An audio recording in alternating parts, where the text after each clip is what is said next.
у нас может просто проскальзывать тормоз при нажатии. То есть мы тормоз нажимаем, а велик как ехал, так и едет. Может скрипеть.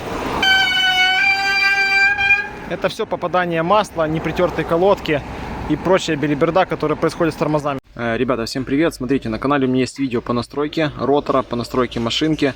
Там есть, я видео показывал, как правку ротора делать. И это касается и нового велосипеда с коробки, и это если велосипед у вас, допустим, уже в эксплуатации какое-то время был, и вы там где-то его или ударили, или согнули.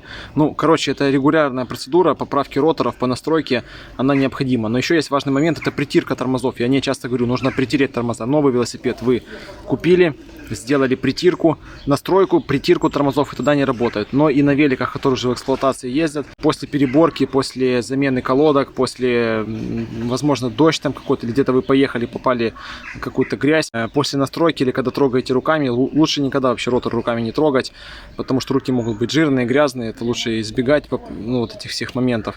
Короче, притирка тормозов, процедура регулярная, нужная. И что для этого надо? Чистая тряпка, антисиликон, либо спирт. Только должно быть без присадок, без всяких там отдушин. Чистый просто антисиликон, чтобы максимально начисто. И чистая тряпка, чтобы максимально начисто.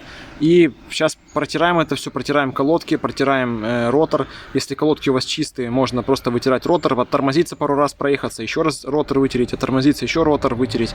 И так вот оно просто все вычистит. Вот в этих полочках накапливается грязь, и когда вы будете протирать, мыть, она будет стекать вот сюда на поверхность ротора и будет происходить.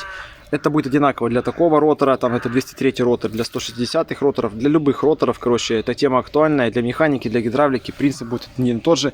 Притирка тормозов необходима, чистые руки, чистые тряпки, салфетки, антисиликон или спирт.